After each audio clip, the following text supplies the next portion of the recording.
Hello everyone, so today we will discuss about kinds of companies. So हमने अपनी previous video में किया था कंपनी क्या होती है। Company is an artificial person created by law, यानी कि एक आर्टिफिशियल पर्सन है। जैसे ह्यूमन बीइंग नेचुरल पर्सन है, ऐसे ही कंपनी एक आर्टिफिशियल पर्सन है जिसे क्रिएट किसने किया है, लॉ ने किया है। जैसे human being is created by God, company is created by law. It has a separate entity, कि कंपनी अलग है, उसमें काम करने वाले लोग अलग हैं। कंपनी की एक सेपरेट एंटिटी है जो हमने अपनी प्रीवियस वीडियो में डिस्कस कर लिया है। और एक कॉमन गोल होता है, यानी कि हर चीज़ के पीछे जैसे ऑब्जेक्टिव होता है, ऐसे ही कंपनी अगर वर्किंग कर रही है तो उसके पीछे भी कोई ना कोई ऑब्जेक्टिव है। So today we will discuss about kind of companies, types of companies by different basis. So first basis is on the basis of incorporation. On the basis of incorporation, companies is divided into three types: chartered company, registered company and statutory company. So सबसे पहले होती है chartered company. Charter का मतलब होता है a set of rules and regulations.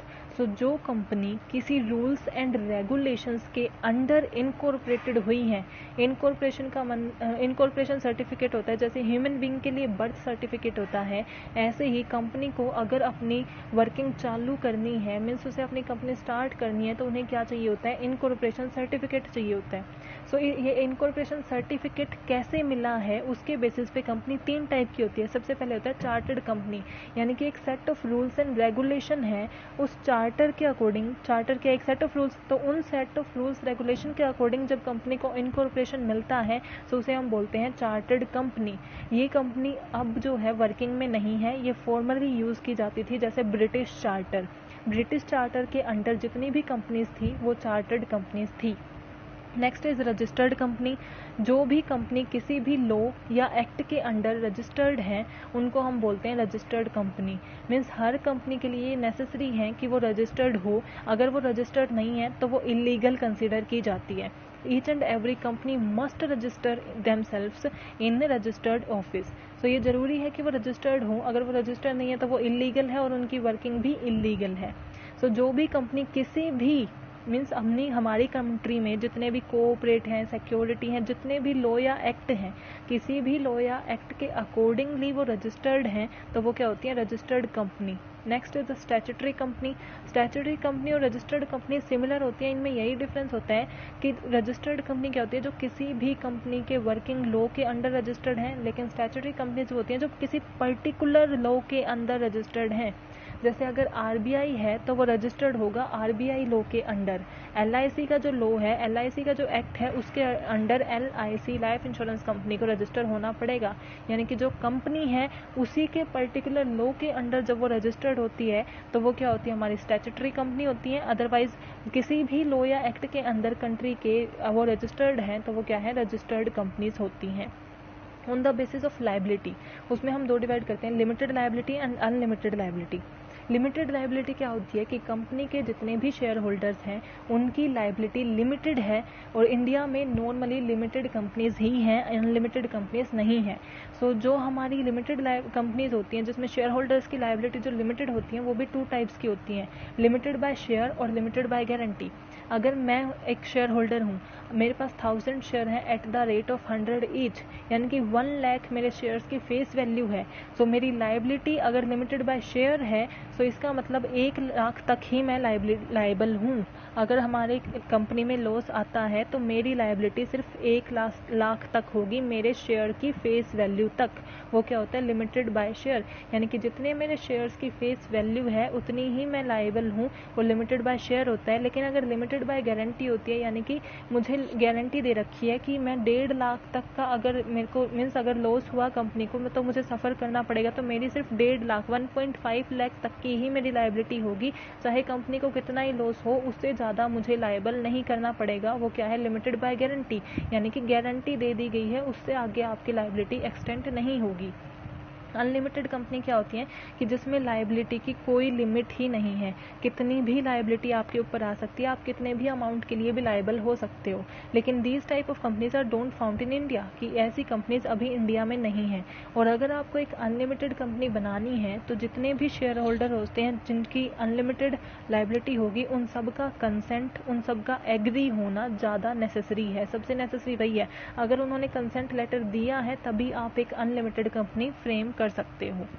On the basis of transferability of share. इसका मतलब होता है कि जैसे मेरे पास 1000 शेयर थे, अगर मैं ये चाहती हूँ कि अब मुझे वो शेयर नहीं रखने, तो मैं वो शेयर किसी और को दे दूँ, ट्रांसफ़र कर दूँ। वो किस कंपनी में अलाउ होता है? वो पब्लिक कंपनी में अलाउ होता है, प्राइवेट कंपनी में वो अलाउ नहीं होता है। तो उसके अकॉर्डिंग हमारी कौन सी 2 कंपनीज होती हैं? Private company and public company.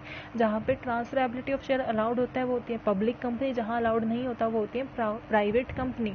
जब मैं किसी को ट्रांसफ़र कर दूंगी तो जहाँ शेयर होल्डर में मेरा नाम था, मेरा नाम रिप्लेस करके जिसे मैंने ट्रांसफ़र किए हैं उसका नाम रजिस्टर हो जाएगा। प्राइवेट कंपनी वो होती है जो अपनी जो शेयर्स हैं वो पब्लिक में इशू नहीं करती, यानी वो प्राइवेटली जो मेंबर्स होते हैं उसमें कम ही मेंबर होते हैं, और वो उन्हें इतनी लीगल फॉलो मीन्स वो इतनी स्ट्रिक्ट नहीं होती हैं जितनी पब्लिक कंपनी स्ट्रिक्ट होती हैं। पब्लिक कंपनी पब्लिक में ही इशू करती हैं, सारा जो भी इश्यूज़ हैं, जितने भी शेयर्स हैं वो डायरेक्टली पब्लिक में इशू करती हैं, वहीं से सब्सक्रिप्शंस लेती हैं। तो ये डिफरेंस होता है प्राइवेट एंड पब्लिक कंपनी में। On the basis of nationality, यानी कि नेशनैलिटी के अकॉर्डिंग, यानी कि डोमेस्टिक और इनलैंड कंपनी और फॉरेन कंपनी। जो कंपनी आपके मीन्स जिस कंपनी का रजिस्टर्ड ऑफिस वही है जहाँ उसकी वर्किंग हो रही है, तो वो वहाँ की डोमेस्टिक कंपनी है। और अगर उसका रजिस्टर्ड ऑफिस कहीं किसी और कंट्री में है तो वो उसके लिए फॉरेन कंपनी है। जैसे फॉर एग्जांपल एप्पल इंडिया में भी वर्क कर रही है, लेकिन वो क्या है? हमारी डोमेस्टिक कंपनी नहीं है, वो अमेरिका की डोमेस्टिक कंपनी है, और हमारे लिए वो क्या है? एक फॉरेन कंपनी है।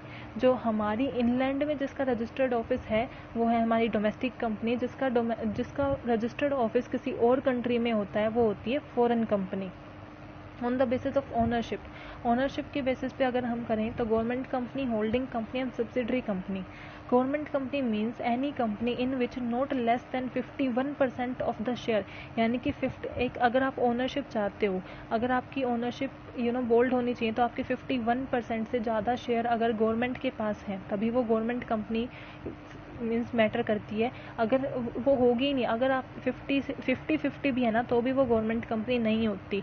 जब 51 या फिर उससे ज़्यादा शेयर्स या फिर उससे ज़्यादा ओनरशिप गवर्नमेंट की है, चाहे वो स्टेट गवर्नमेंट हो, सेंट्रल गवर्नमेंट हो, तो वो क्या होती है? एक गवर्नमेंट कंपनी होती है। यहाँ जहाँ पे जिसकी बोल्ड ओनरशिप किसके पास है? गवर्नमेंट के पास है। Holding company and subsidiary company interconnected होती है। होल्डिंग कंपनी क्या होती है? जैसे ए और बी कंपनी है, ए जो कंपनी है वो बी की सारी फंक्शनिंग को, उसके ऑपरेशंस को कंट्रोल करती है, और तो ए क्या हुई? Holding company. होल्डिंग कंपनी वो होती है जो दूसरी कंपनी को कंट्रोल कर रही है, उसकी फंक्शनिंग को कंट्रोल कर रही है, और जिसकी फंक्शनिंग और मीन्स और जिसका ऑपरेशंस और फंक्शनिंग कंट्रोल की जा रही हैं वो होती है हमारी subsidiary company. So holding company कौन सी हुई? Who controls, and subsidiary company कौन सी हुई? Whose functions is controlled by holding company, यानी कि जिसकी फंक्शनिंग कंट्रोल की जा रही है वो सब्सिडरी कंपनी। अदर कंपनीज, सबसे पहले डिफंक्ट कंपनी, नेम ही सजेस्ट करा है, यानी कि जो अब फंक्शनिंग में नहीं है, सिर्फ पेपर्स के में है, नेम सेक के लिए जो बची हुई हैं वो कंपनीज हैं जिनकी फंक्शनिंग अब जिनकी वर्किंग चालू ही नहीं है, वो है डिफंक्ट कंपनीज। शेल कंपनीज क्या होती है? जिन्होंने अपने आप को कवर ऐसे कर रखा है कि वो मीन्स लीगल कंपनीज हैं अच्छे काम के लिए, लेकिन उनका बेसिक मोटिव क्या है? रॉन्ग डूइंग्स, इलीगल वर्क करना, जैसे मनी लॉन्ड्रिंग्स। वो क्या होती है? शेल कंपनी, जो बिहेव ऐसे करती हैं कि उनकी मीन्स वो राइट डूइंग के लिए हैं बट वो रॉन्ग डूइंग्स करती हैं। इन्वेस्टमेंट कंपनीज वो कंपनीज हैं जिनका बेसिक मोटिव क्या है? कि लोगों से मनी कलेक्ट करके कहीं इन्वेस्ट करना। जो इन्वेस्टमेंट का जिनका बेसिक मोटिव ही इन्वेस्टमेंट है वो क्या होती है? हमारी इन्वेस्टमेंट कंपनी, यानी कि पब्लिक से मनी कलेक्ट करो या फिर प्राइवेट से मनी कलेक्ट करके उन्हें कहीं इन्वेस्ट करना। 1% कंपनी, जो हमारा कंपनीज एक्ट 2013 है उसके बाद अलाउ हुआ है कि हम 1% कंपनी बना सकते थे। कंपनीज एक्ट 1956 में ऐसा अलाउ नहीं था। 1% कंपनी क्या होती है? कि एक अकेला इंसान भी कंपनी को फॉर्मुलेट कर सकता है, लेकिन वो क्या होना चाहिए? नेचुरल पर्सन होना चाहिए। मल्टीनेशनल कंपनी, जो सिर्फ एक नेशन में नहीं डिफरेंट नेशंस में वर्क करती हैं, वो क्या होती है? Multinational companies, MNCs।